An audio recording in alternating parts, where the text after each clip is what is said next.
میں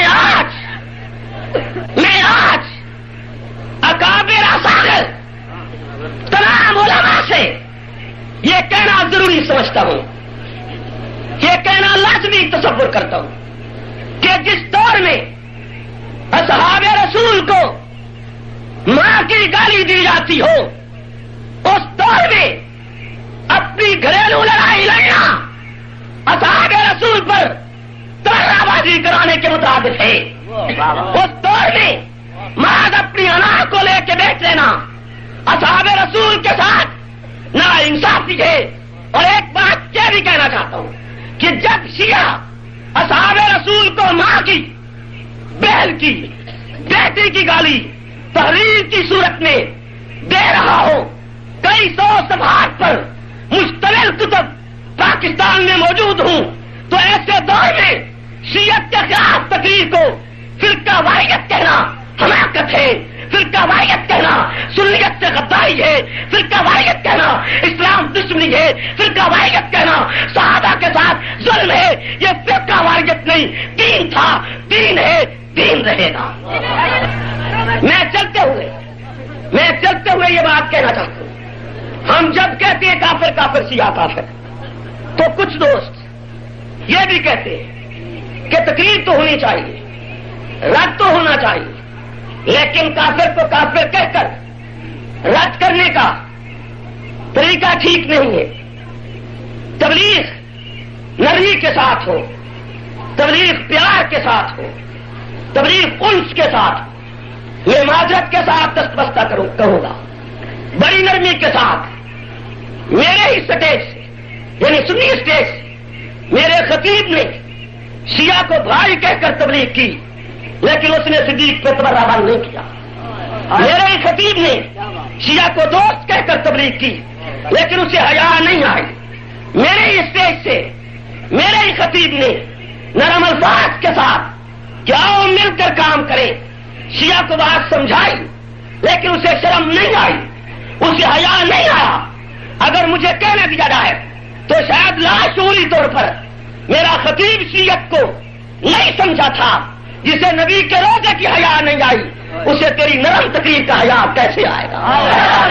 جسے رسول کے روزے کی شرم نہیں آئی، وہ تیری دعوت، نرم دعوت کو کیسے قبول کرے گا؟ اس پہ اگر کوئی اس میں رتی حیا کی ہوتی، تو اس میں اگر کوئی رتی حیا کی ہوتی تو وہ تبرہ ہی نہ کرتا، وہ رسول کے روزے کا حیا کرتا، وہ سنت نبوی کا لحاظ کرتا، وہ دیکھتا کہ صحابہ کے بچے نیزے کی انیوں پہ چڑھ گئے ہیں۔ جب اسے ان تمام واقعات کی حیا نہیں آئی تو وہ میری نرم تقریر سے حیا کر جائے گا۔ تاہم میں لمبی بیت میں نہیں پڑھتا ہوں، میرے پاس سند ہے، ثبوت ہے، مجھے قرآن نے یہ طرز بتلایا ہے کہ جب کافر ضد پہ اڑ جائے تو پھر اسے کافر کہہ کر تبلیغ کرنی ہے۔ آخری پارہ قرآن کی چھوٹی سی سورت اکثر نمازوں میں پڑھی جاتی ہے، قل یا ایھا الکافرون لا اعبد ما تعبدون۔ پیغمبر کا خطاب ہے، رب نے پڑھا ہے، رب نے حکم دیا ہے، رسول نے رب کے حکم سے اعلان کیا ہے، یا ایھا الکافرون، او کافرو، لا اعبد ما تعبدون، جس کی تم پوجا کرتے ہو اس کی میں پوجا نہیں کرتا ہوں۔ یہ قرآن کی آیت، یہ سورہ طیبہ ہمارے لیے سند کا درجہ رکھتی ہے۔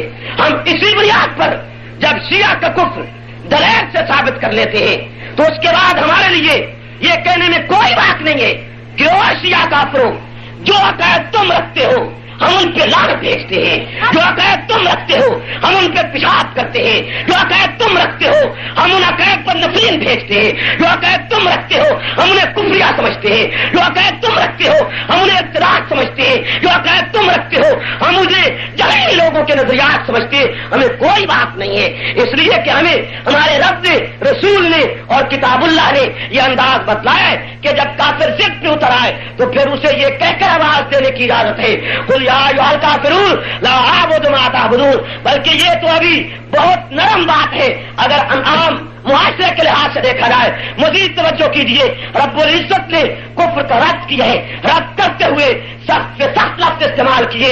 ارشاد ہوتا ہے فمثلہ کمثل الکلب، ان کافروں کی مثال ایسے کافر کی مثال کتے کی طرح ہے. کیا لفظ کتا نرم ہے؟ یہ میں نے استعمال نہیں کیا، رب نے استعمال کیے. ضدی کافروں کے لیے استعمال کیے، اسلام کے باغیوں کے لیے استعمال کیے.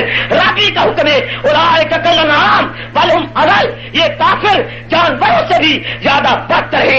جانوروں نے خنزیر بھی ہے، کتا بھی ہے، جانوروں نے ریچھ بھی ہے، بندر بھی ہے. رب کا ارشاد ہے اولئک کالانعام بل ھم اضل. اور آگے آئیے آپ کو ایک اور مثال بھی